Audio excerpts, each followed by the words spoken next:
I think end of year is a really important and interesting time to pay extra attention to.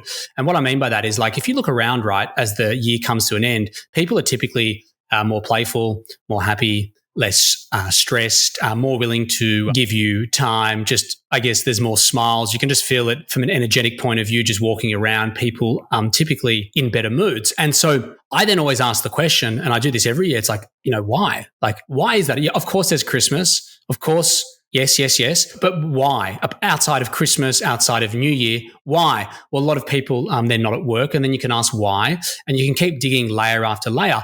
And where I get to is that, how can we start to integrate the feeling of end of year throughout the entire year? I'm not saying have that feeling every day of the year, but I'm saying, how can we start to implement that level of feeling that we get at the end of year throughout the majority of the year? So we're in that style of flow, that style of mood. Like, that to me is the nirvana, rather than just waiting for end of year, right? Rather than just waiting for that holiday mid-year or the two holidays throughout the year. How can we start to really build and compound that throughout the year? I also think end of year is an awesome time to build very strategic B2B and B2C relationships with people. People you may have not heard of during the year that you reached out to, people that you're looking to go cold outreach to, people who you've already got an existing relationship with that you're looking to deepen.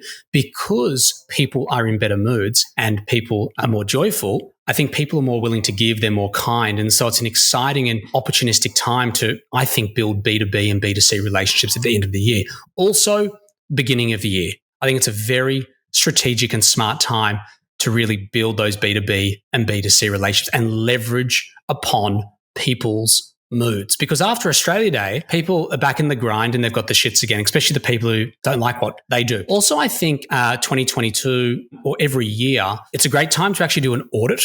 So I don't believe in New Year's resolutions and all that shit. I'm just talking about doing a really detailed audit of the year. Like, what really allowed you to really astronomically, for example, grow your business? What was the reason why this project or those projects failed? Like, was it because you hired an extremely good person? For example, it could have been a chief operating officer or someone, a new CFO, or whatever the circumstance is, that helped grow your business. Like, was it because you made one good hire? Was there a certain strategy that you deployed? Was something around your culture that allowed and fostered more innovation? Like, what is it that you can look at in terms of detail that you can draw upon that didn't work out, that worked out well? Like, how can you assess all of this, review it, and look at the detail, and then look to implement the following year so you can astronomically become a lot like sharper and a lot better? I think it's a really good opportunity to do audits. Also, I think for people who are looking to start new businesses, even people looking to join companies, I think a lot of people focus on monetary. They focus on dollars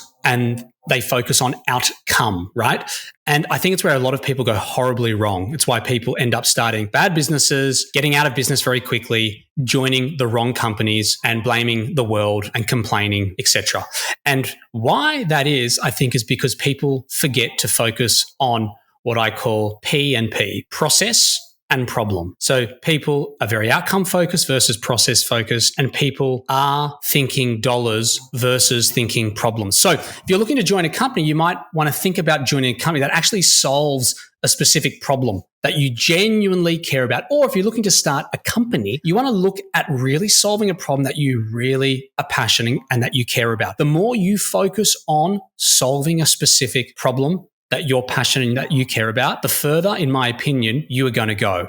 And it's really that simple. I think a lot of people focus on the wrong shit, which is why they end up in the wrong places, and then they blame everyone and they become victims, front row at the victim show. So if you can start really thinking about problems, and end of year, again, going back to it, right? You are in more ideation mode, you're more creative, you've got typically more downtime. And I think it's a very exciting time for you to really lean into some problems that you care about and think about how could you create a business model that supports this and solves for this, or a company that you care about that might solve a problem. How can you lean into that and speak to some maybe employees or do some research and really understand that in a bit more detail? So I think if you can really think about that and actually use the end of year as a launch pad to really not come out with New Year's fucking resolutions, but really as a time for you to build your life and build your career so you can jump out of the gates in a more strategic way.